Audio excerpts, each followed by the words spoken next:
August 31st, 2000. Both my mother and stepfather had gone to work, and so I was alone for the night.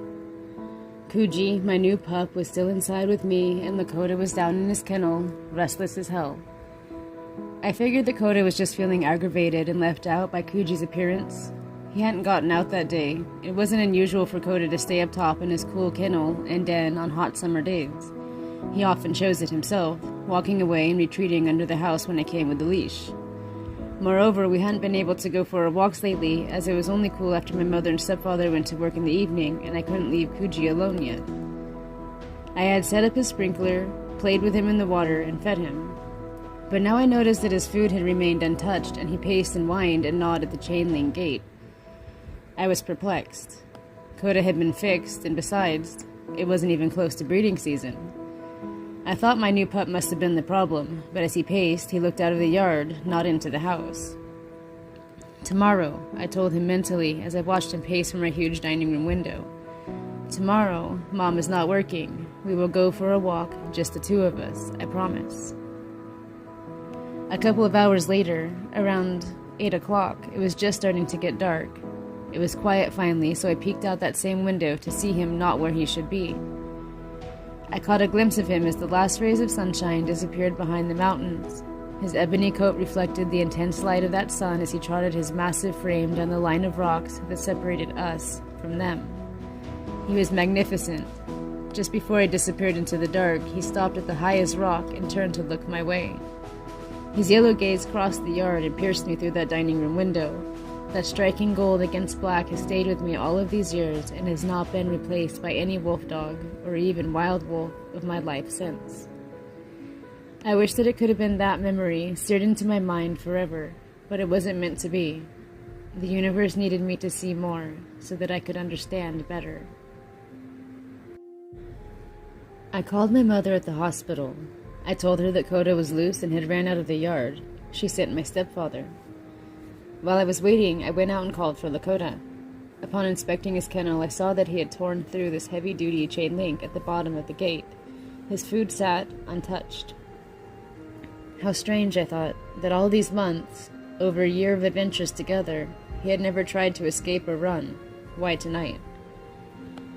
I had known enough about wolves and wolf dogs now to know that he would come back when he tired out, not too much to worry about.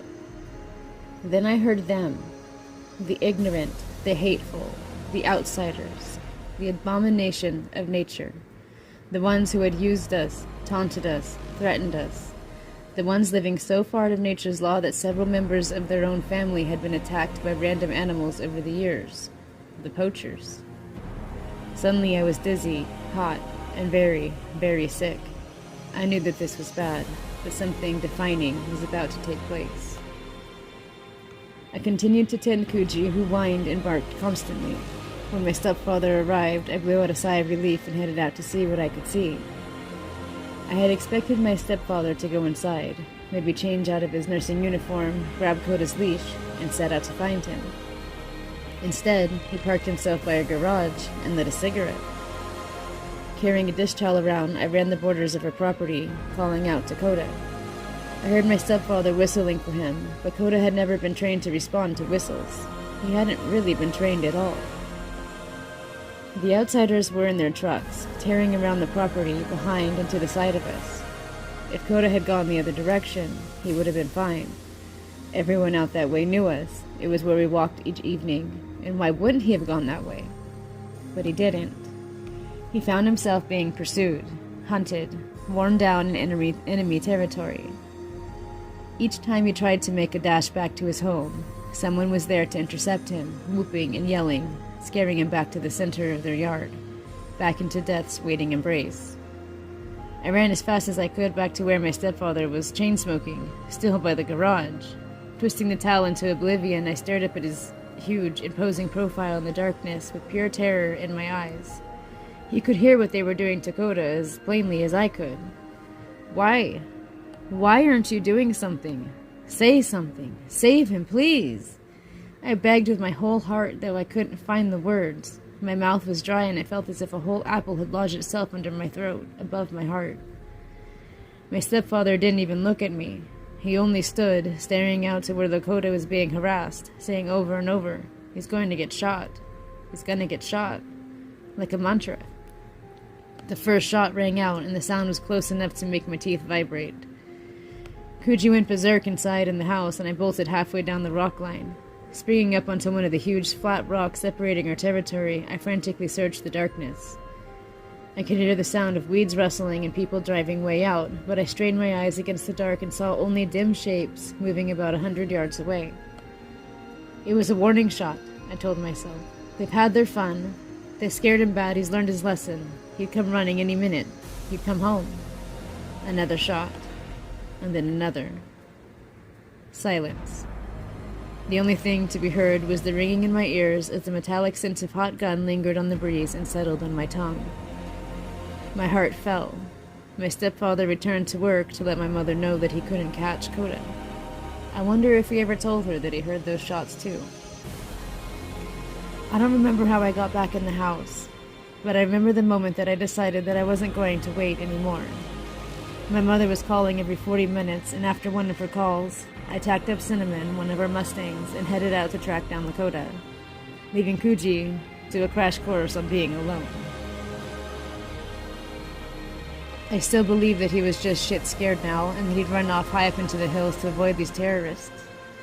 After all, everything had gotten really quiet, really quick on the property where he was being harassed. Nobody came to say anything to us, and they had heard me out calling for him all night. They seemed to have quickly turned out the lights and gone to bed. I rode Cinnamon hard, covering all of my branching trails around Erskine Creek area, searching and calling Coda until my throat was raw and my voice was scratchy. We'd return, I'd loosen her girth, give her some water, and tend to Kuji. I would wait and listen for barking. My mother would call, and I'd head out again. At one point, I actually fell asleep when I was waiting for my mother to call, and Kuji joined me at the end of the bed. When the phone rang again for my mother calling for an update, I'd accidentally fell over him, and he jumped up barking and snapping in fear. He then promptly ran over to the window and stared out into the darkness. I repeated this process until wearily, Cinnamon and I trudged back home, racing the rising sun over the mountains in the east. The world turned a gray-pink as the sun started to rise, and Cinnamon and I crested the top of Haven Hill. Near the first driveway, we could see far out down the road. Suddenly, a black form moved out in the bushes between our enemy's territory and ours. It gracefully trotted out and stood on the dirt road. It swung its massive head toward the sound of Cindy clumsily trotting down the hill. I saw those golden eyes. "Coda!" He turned away from me and trotted up toward the main road, looking nervously over his shoulder from time to time. I breathed a huge sigh of relief and smiled. Urging Cinnamon to a brisk canter, I set out to catch up. She fought me when we got to her third driveway and didn't go home, but I urged past and she cantered on. Unfortunately, she was weak and wobbly from our all-night excursion, and she tripped hard on a rock, went down hard on her knees, and ripped the reins from my hand. Staying seated, we recovered, and once we did, I scanned again for my brother. I didn't see him again. I figured he would find his way back. He must be scared by Cinnamon. It would be okay. He must be tired. He must be thirsty. He would come back, around when the horse was put away. Cindy and I turned back home, and I led her to the back where our stalls were kept.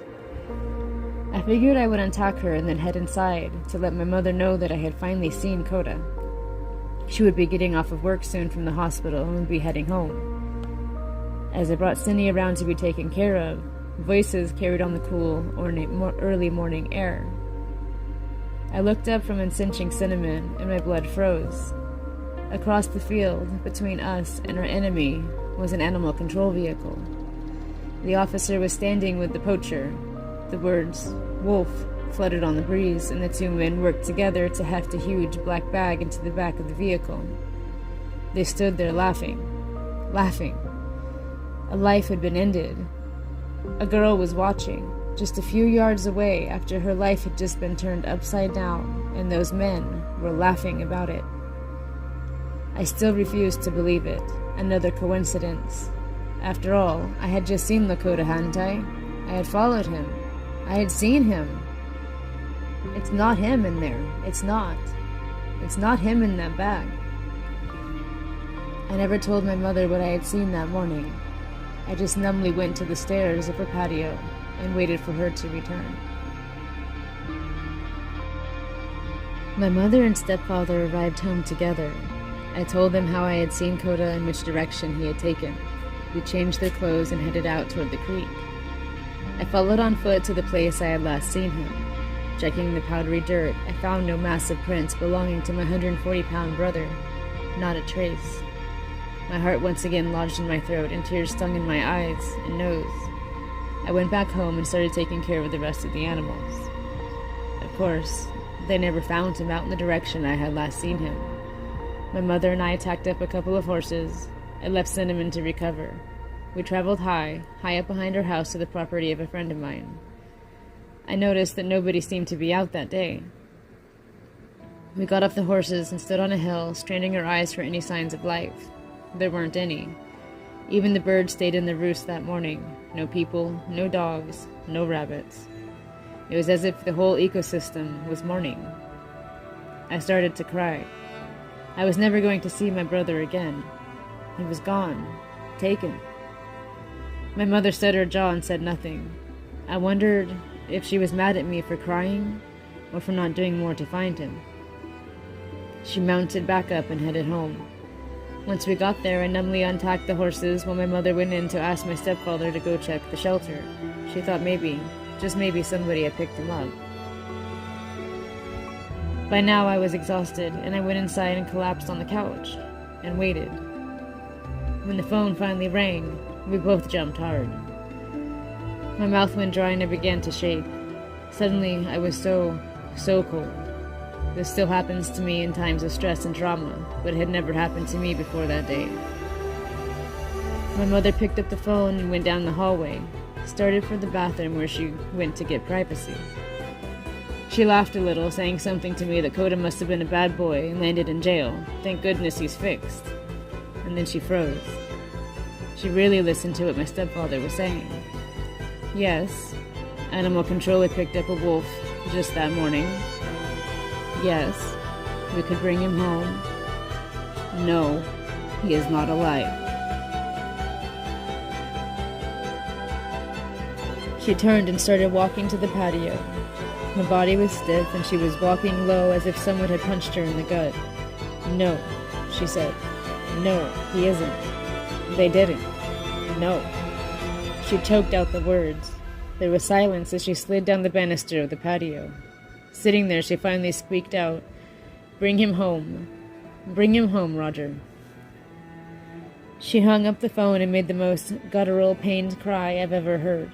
She slammed the phone onto the patio, and it shattered, and then she was on her feet, running out the gate toward the backyard where the poachers could see and hear her wrathful cries. There, before Goddess and nature, she screamed. She screamed that these assholes would someday know her pain. She cursed them, vowing that they would lose 3 times what she had, and the peace would never be theirs. "You have no idea what you have done," she shrieked. It was true. They really didn't. How could any person be okay with what these people had done? How could they know the 2-decade cycle of pain and distrust they had just started? My mother picked out his burial spot, at the base of a large green pine in Lakota's area. She worked all morning clearing the area and waited for my stepfather to return. He did, with my brother's body in the back of his pickup, and I made a silent promise to myself that I wouldn't look at him, so I set to work helping with the hole. For all of my stepfather's failures the night that Kota had been murdered, he did right by Lakota's grave. He worked with a rage that fueled the creation of a beautiful, worthy resting place. It was nearly 7 feet deep, and I remember him pushing boulders out that were bigger than me, out of the hole, over his head. They served as great markers. Everything was done by hand in the heat of the late summer. While the original grave digger did his job, I found myself walking alone by the bed of the truck that held Kota's body. I had been on my way up to the house to get a drink for my mother and stepfather. The tailgate of the truck was down, and I found myself staring at this lump, this sheet. Though it easily covered the length of the bed, it seemed so small and slight, hollow. This could not be my brother. This could not be the magnificent animal that I had shared my childhood with. It just couldn't. His massive paws were poking out, crossed over the way rains do when she's relaxing. I tried to keep walking. I tried not to look. I should have never looked. The wind shifted and blew the sheet back away from his face. I was met with empty, hollowed eyes, wide and full of terror. It reflected the pained grimace of his last moments. His lips were pulled back and his mouth open, revealing his perfectly white teeth, bared in pain and fear. Right between those golden eyes that had looked at me less than 24 hours before was a giant gushing hole of red blood, gray brain clots, and shiny bone. Pooled down from there and from his mouth, dripping in long, thick, sticky crimson threads onto the hot, dry, dusty soil. For the first time, I tasted his fear, his pain. It was like bitter, rotten pickle juice. They had baited him over, tortured him, ran him until he was exhausted, hunted him, blocked him from being able to return home, and then shot him through the hip, and then through his ribs where the bullet lodged in the opposite shoulder as he made a mad dash for home. Finally, he was walked up upon and shot in the face. 5 years old. I was 14, my best friend, and often my only friend. I covered him again and made my way to the house, where I lay on the floor and cried until I couldn't cry anymore. When it was time to bury him, my stepfather carried him in his arms to the hole. My mother had prepped the site with flowers and incense. Lakota was committed to the earth, and once again the sheet flipped back to reveal his tortured face, as if to say, "Look, do not forget what was done to me. Let my story be a lesson." My stepfather covered him up quickly. I do not know if my mother ever saw him that way. I can only hope that she didn't, for it was the only way I could remember him for so many years. He was and is worth so much more than that. Though I only knew my first brother for 5 short years, he sparked within me a passion and a thirst to educate people about his kind, to help other people avoid this kind of tragedy.